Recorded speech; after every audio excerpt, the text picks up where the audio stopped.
Hello and welcome back to JM Football. These are your Week 15 NFL Power Rankings. My name is Justin Penik. Dalton Feely is alongside me every single week. Dalton, we have some game. We're going to break this down this week a little bit different, where we're going to be talking about 3 sets of games and 6 teams in our Power Rankings. There were some exciting games over this past weekend, so let's rip off what we're going to talk about. Let's rip off these rankings. Hey, I think we're in a little bit of a wrinkle to our rankings this week. The tiers have been changed a bit. The Panthers are finally in their own tier. They are no longer in Caleb-Williams-Ville. They are below Caleb-Williams-Ville because technically they don't even have their own pick. So the Panthers are at 32 and they are in their own tier. The Panther tier, rawr. The Jaguars, Panthers, Nittany Lions all use the same That's false. The Nittany Lions should not be using that because is not a lion. Shouldn't the Detroit Lions do that? That's a cat. No, the Lions shouldn't be doing that either because that's not a lion roar. Anyway, that's a cat. It's a cat, not a lion. Isn't a lion a cat? Good point. Thank you. Next. Shout out Ariana Grande. Thank you. No, excuse me. I lied. What? Caleb-Williams-Ville.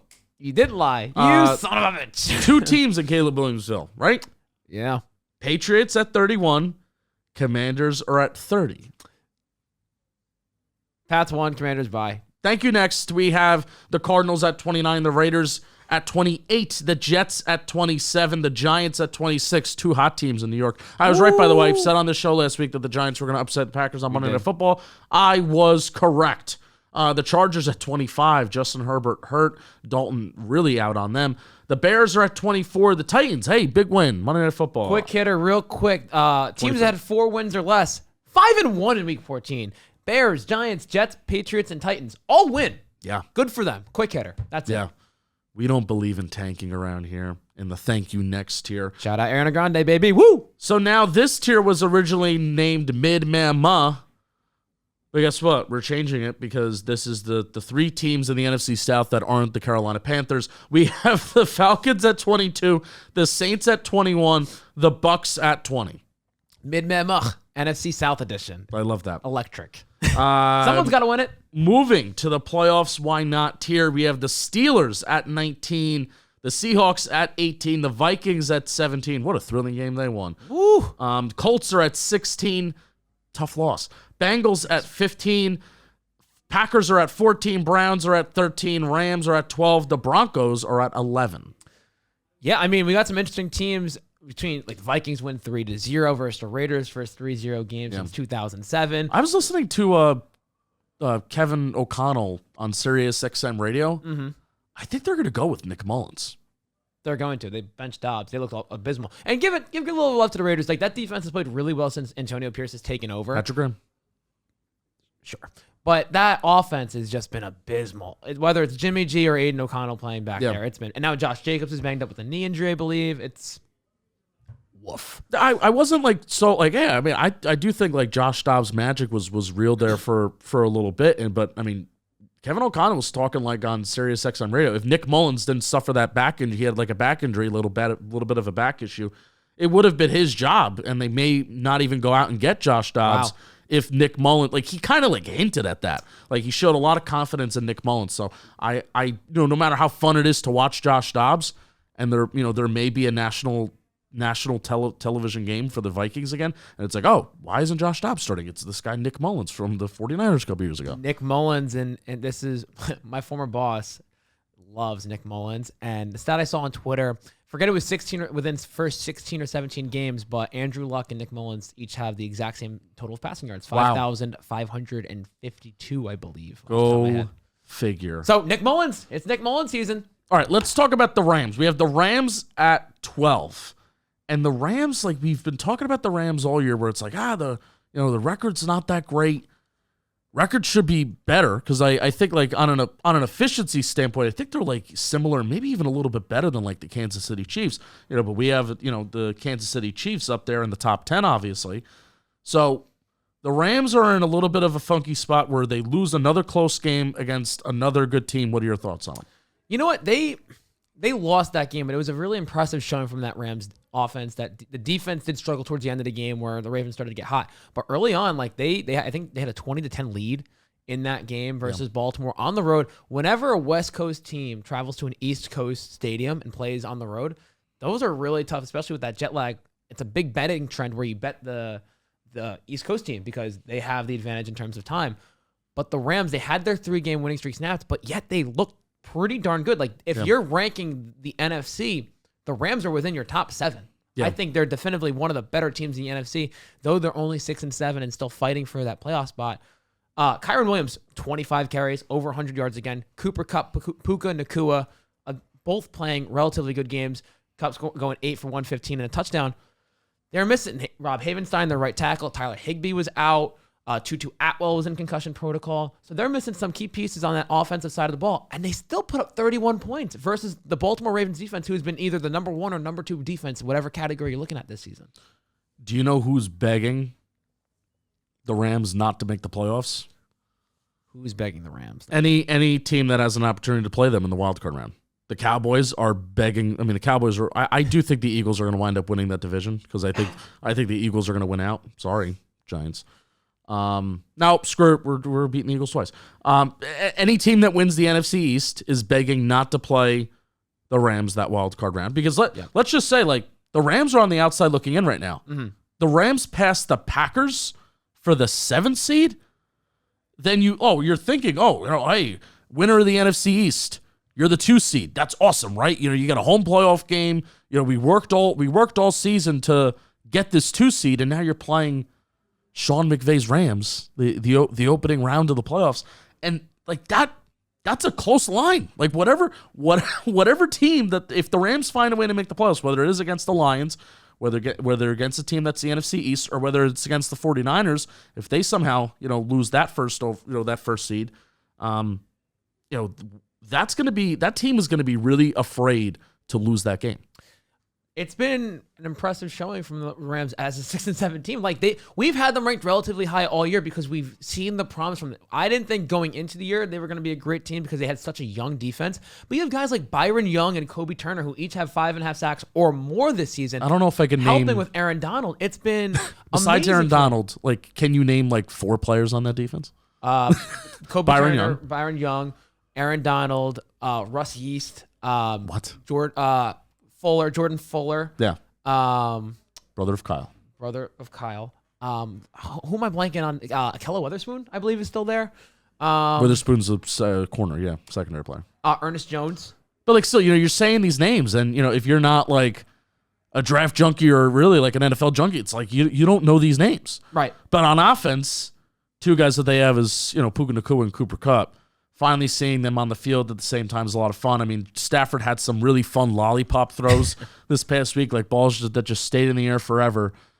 and it's like, there's Cooper Kupp and Puka Nacua on the receiving end. And, with 4 minutes and 41 seconds left, the Rams had a 5-point lead in this game. And it's like, win probability gives them a 75% chance to win. And then some Ravens magic happens, and definitely some blocks in the back on that.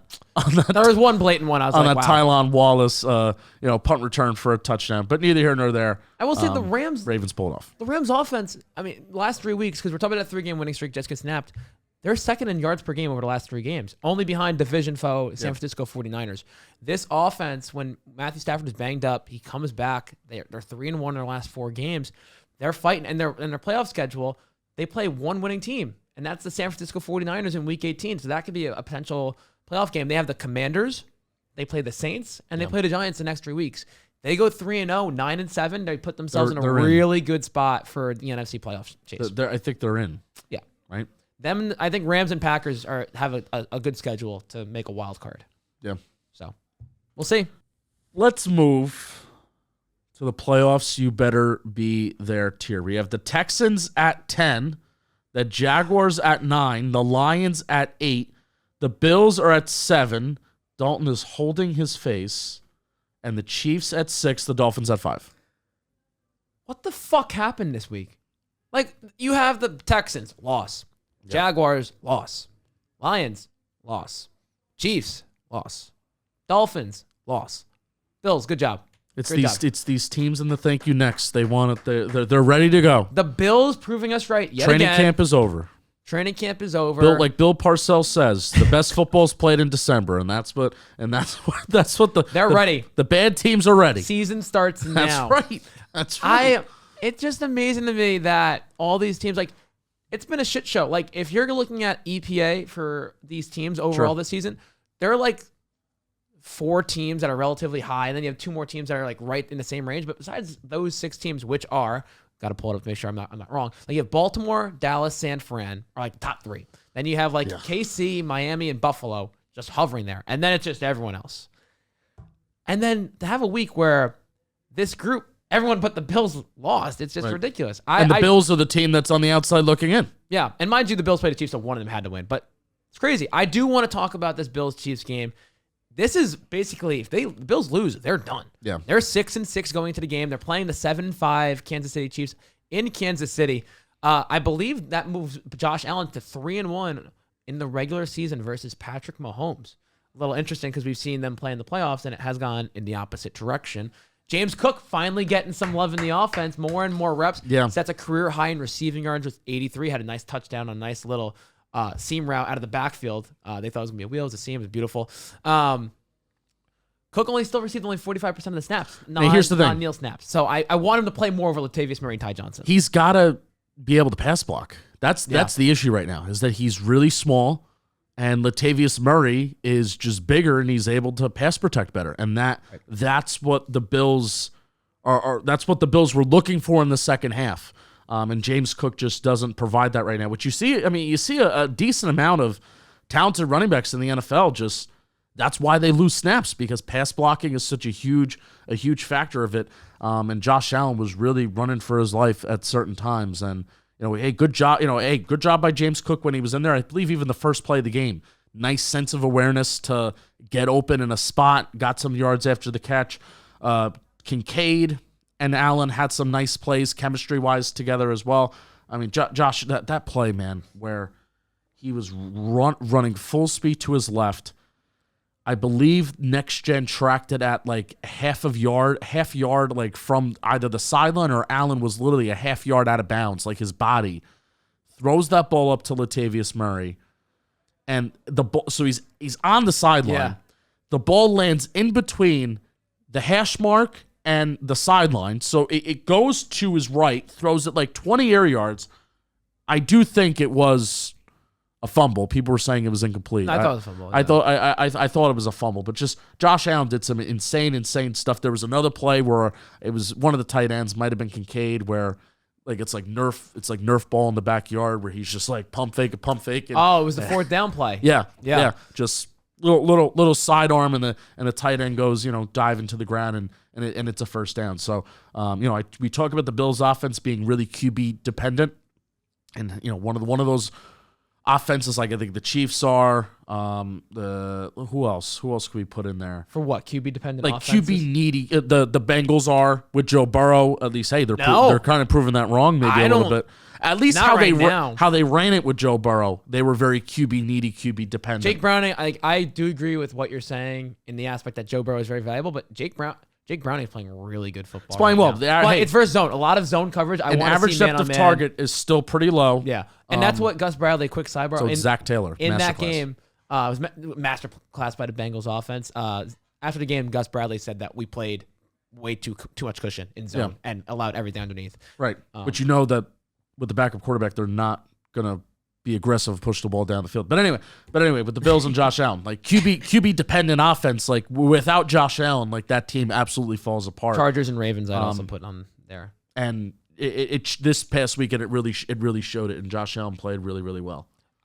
One fact that I think is very interesting: the McDermott Reed, they used to work with each other. They're pretty good friends. We talk about Andy Reid coming off a bye and how good they've been. And usually coming off losses, they were 14-2 coming off losses in the Patrick Mahomes era. Sean McDermott and the Bills are now 7-0 after a bye week. So that's a very impressive job at Buffalo, where usually it's tough to come off a bye and catch a W. You're not working for 2 weeks. Like it's a vacation. Like think of Bobby Skinner always says this. Think of when you take a vacation from work and then you have to come back. you're not thrilled about it, right? You're like, man, I wish I was on vacation. Yeah. Usually your first day back, you're like a little sluggish. Yeah. You're not fully back yet. It's the same. They're not working their ass off for 2 weeks preparing. They're taking a week off. And to be 7-0 in that situation, really good job by Buffalo and Sean McDermott. Whatever they're doing, keep doing it after the bye week. It's been very successful. Bills winning a game where they have a lead and they don't blow it in the last 2 minutes of the game. They were 2-6, decided by 6 points or fewer this season, and they didn't lose this one. So finally getting in that right direction. Yeah. So I think they're going to be in a good spot going for the AFC wild card now too. And you mentioned Sean McDermott, which I can't believe we didn't even talk about this. And hey, this is not something that like I'm not going to comment on like Sean McDermott and like what you think. It's obviously like weird, right? Yeah. It's obviously weird, and the way that he went about motivating his team. But I mean, in a season that has been very chaotic for the Buffalo Bills between, the national attention that they got this week for McDermott's comments back in 2019, the gauntlet of injuries that they had to face in a very, very short period of time, they clearly did rally around each other this past week. And, if they're going to take this us against the world mentality, it's going to give them a second half push, then, hey, good for them, and good for McDermott to rally his team enough to, because clearly in Buffalo, like we have friends with the Cover One guys up in Buffalo, right? While the rest of the nation was basically, kind of like, oh, this isn't good, man, and making jokes or doing whatever. They were like, screw it, we're gonna rally around the coach and we're gonna rally around each other. So while there was a lot of outside noise and outside attention and outside criticism, they rallied around it, which is, hey, good for them. They got a win, and they got a big win, and they have more games that they need to win coming up. Cowboys this weekend. Yeah. Real quick, going back to the Chiefs. I mean, they've lost 4 of the last 6 games. They really put themselves let's talk about them in a bad spot in the AFC. Like, this could be the first time we're hearing it a lot from the national media. First time that Patrick Mahomes could be playing an away playoff game. Yeah. That's scary. And again, they put themselves in a bad spot after this loss at home versus Buffalo. You're playing the not so sharp, quote unquote, Buffalo Bills coming off a bye, losing that game 20-17. I do want to mention this too. The play. I just have it on my notes. It says the play. Yeah. The Kadarius Toney offsides. I don't have much. I don't want to stir up the pot a little too much, but I will say it was a penalty. It was an awesome play. Fantastic play and heads-up play by Travis Kelce to Kadarius Toney. Line up. I mean, my quick sidebar and quick story is that I used to work for SUNY Quinn when I went there, and I was an assistant receivers coach. And one of the first things you do when you line up, you're checking with the referee, making sure you're on line. Every play. It's simple. It's like clockwork. You get into your stance, make sure you're in line. Usually you get a thumbs up or a nod or something. Kadarius Toney, and Andy Reid admitted it, I believe it was either after the game or the day after the game. He said Kadarius Toney never checked. Well, yeah, because that's the Kadarius Toney experience. I feel like you know that, but it's going back to the officiating. I don't like that the Chiefs. The flag was thrown before the result. Right, exactly. And though it didn't quote unquote impact the play, it still is a penalty. Like it's something that you could fix, or to not have the penalty, make sure you're lined up, plain and simple. I mean, I guess the criticism can be if it's usually for false starts, they blow the play dead. And so, like, hey, the play doesn't, don't even run the play. Don't even give me the excitement of seeing what this play is, because if it's a false start, it's dead. And if it's an offside on defense, hey, let the play go. It's a free play. It's a free play. And that's one of the more exciting aspects of football, when you have that free play. I think even if a guy is lining up offside, or if it's treat it the same way as a false start. Call the play dead. Call the play dead. Right. Oh, you're lined up illegally. You don't even get to run this play. It's now the second straight week where they've had an officiating issue, even though I think it's the right right call. Not an issue. No, it's an issue, or we're talking about it. You know what I mean? It's the right call, 1,000%. Yeah. But they had the Green Bay non-call with Marquez Valdez-Scantling getting the non-PI, that was clearly PI. That was clearly a wrong non-call, if you will. And then this week, though it was the correct call, it's another officiating issue. I don't want to talk about officials. I would love to be talking about Patrick Mahomes. I would love to be talking about the Chiefs. Patrick Mahomes is the reason why we're talking about the officials. Yeah, I would love to talk about the game without the officials being an issue. You know what I mean? Yeah. I'd rather be talking about ball. Here's what you need to talk about the Kansas City Chiefs. Travis Kelce leads them in receptions, having a great year, sure. Yeah. Rashee Rice is second in the team in receptions with 59. Okay. Good. Hey, Rashee. And here's the thing about Rashee Rice. It's like I want him to take more of a step up. He is taking a little bit more of a step up second half. Fumbles. Huge costly fumble in the second half. So it's like, you do a good thing, you take 10 steps forward to take 5 steps back. Could even take 5 steps forward to take 10 steps back. I'll tell you what. Isaiah Pacheco's third on the team in receptions, 33. He's out now for the time being, shoulder injury. So. Kadarius Toney is the second wide receiver on the team in receptions. He has 25 on the year. His yards per reception, 6.6. That's terrible. And the catch rate's fine. The catch rate is 73.5%. It's just not going anywhere. Where's Watson, Sky Moore, and Sky Moore's a guy that's really disappointed. A guy that people liked. Coming out of the draft. 20. They both have 21 catches. Sky Moore and Justin Moore both have 21 catches, and Marquez Valdez-Scantling has 19. I don't know, Justin. How they didn't address wide receiver at the trade deadline is really. It would bother me as a Chiefs fan. I think it was a little bit of arrogance. I think it was like they won last year. We did it last year. Let's do it again. But the writing's on the wall, though. Just seeing what's happening. Yeah, 1,000%. If Kadarius Toney is second on your team in wide receiver catches, that's a problem. Former first-round pick. Justin Watson has more targets than Kadarius Toney. Justin Watson's catch rate's 52.5%. Well, that's also because his yards per reception is almost 17. Yeah, because they use him downfield. I was going to say that's a difference. That's crazy. That's crazy stuff. I'm not going to doubt the Chiefs. I'm never going to doubt like Patrick Mahomes and Andy Reid. But who's going to get the ball in the postseason? They play the Patriots next week, so hopefully that's where their offense. Maybe that's the game where they start to click again. Come on, Bill. I kind of a impromptu question now.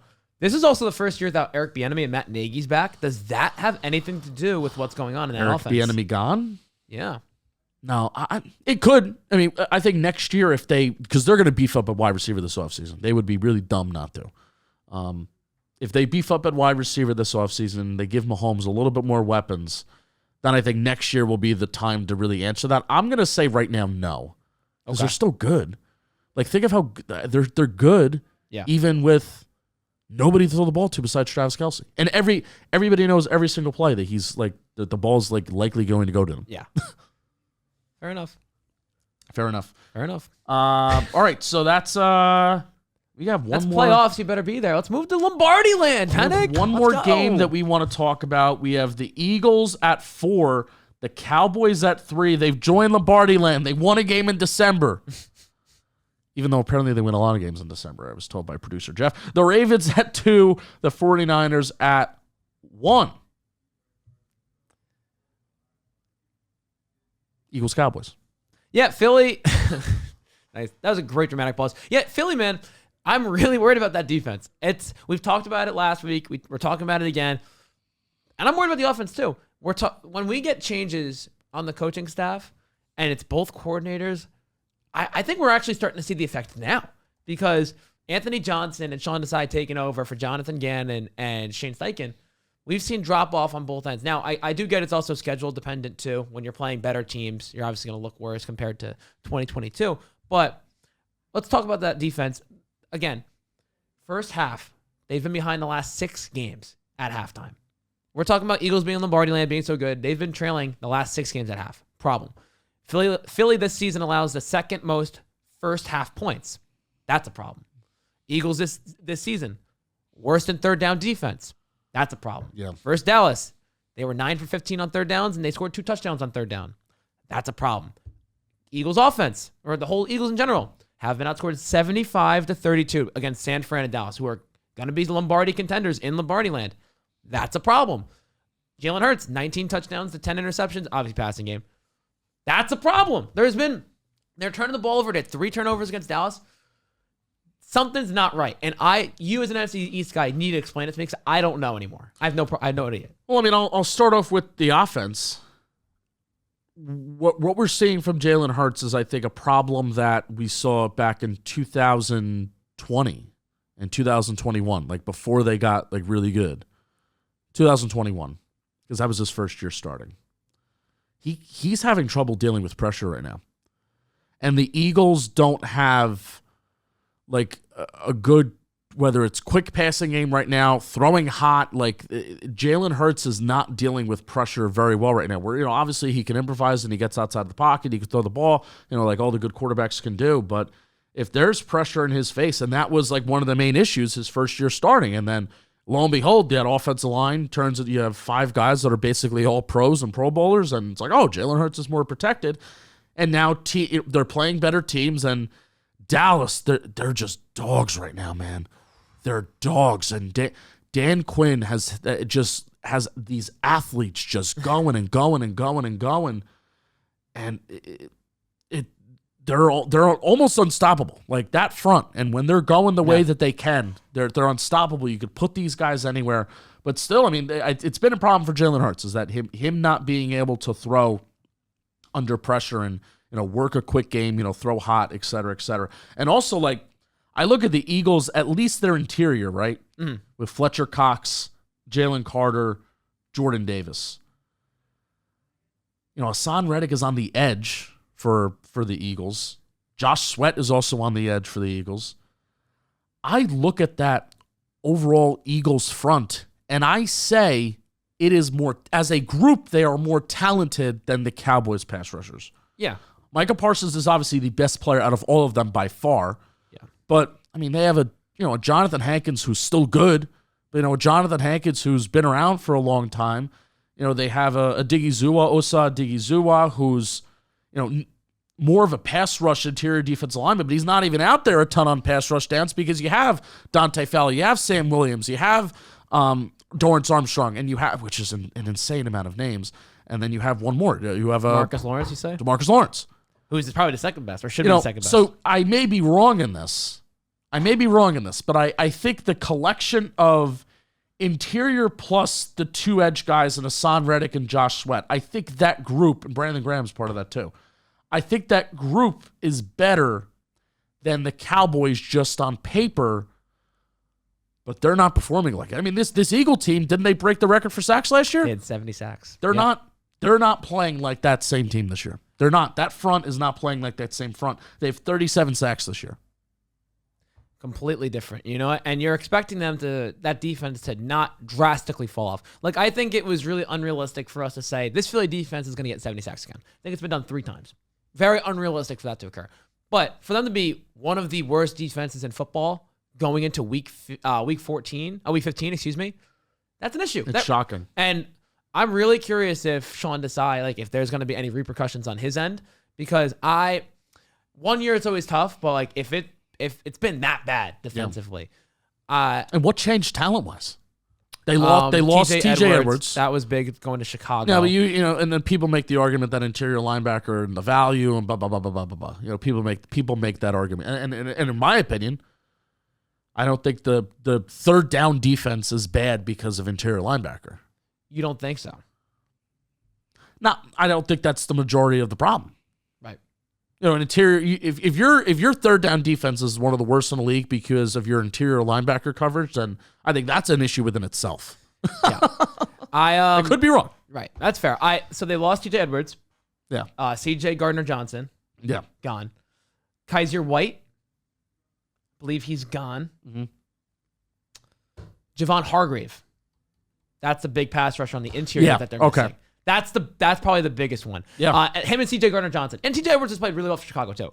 But I think when you lose T.J. Edwards, you expect Kobe Dean to be the guy to come and step up. Zach Cunningham has played decent enough. I think he's second in Philly in tackles behind Reed Blankenship, who's leading the team in tackles. I think that's the hilarious thing. I think out of Middle Tennessee, 84 tackles this year, 2 picks. He's not the guy that should be leading the team in tackles. That's another issue on the defensive side of the ball. Bringing Shaq Leonard in, I don't think that changes their linebacking core or defense at all. If anything, it's a reference to they need help right now. Yeah, need some bodies. Someone who's instinctive and whatnot. But Hargrave is a big loss. I did forget about Hargrave's a huge loss, and you see how well he's playing for San Fran. Of course, it goes to the Niners. Quick shout out, Brandon Aubrey. Dallas kicker. Come on now. 30 for special teams. 30 for 30. Well, while I was at Cortland, assistant receivers and assistant special teams, man. Brandon Aubrey, 30 for 30. First time a kicker's gone 30 for 30 to start their career as a field goal kicker. It was 18-18, previous record. And I do want to give a little love, more importantly, probably, Mike McCarthy. Mike McCarthy, man. Everyone made fun of him. I did make a little joke about when he fired Kellen Moore. We're talking about, Mike McCarthy calling plays. I don't know. It's not going to look good. All of a sudden, they lead the league in points per game. They're top 5 in passing yards per game, third down conversion percentage. Only team to have average over 30 points per game this year. Dak Prescott playing like an MVP candidate. Shout out Mike McCarthy. Give you some love. You deserve it. Sneaky coach of the year candidate. Don't think he wins it, but good for you. Good for you.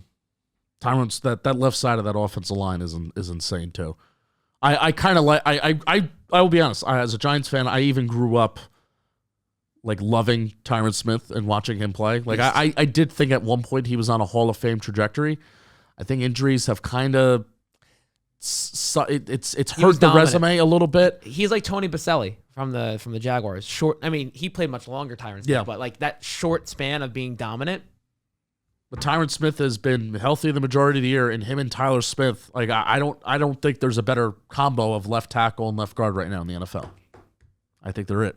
Okay, I think that's reasonable. Which they're all. That's all. Their names are very similar. Which is T Smith, baby. Tyron Smith, Tyler. It's tough. It's tough. All right, that is your Week 15 NFL power rankings. I feel like my voice has been cracking almost this entire episode, so we're gonna end it. Peace. Thanks for watching. Leave a like, comment, subscribe. Let us know who we got right, who we got wrong, where your favorite team would go. Peace. We'll see you next week.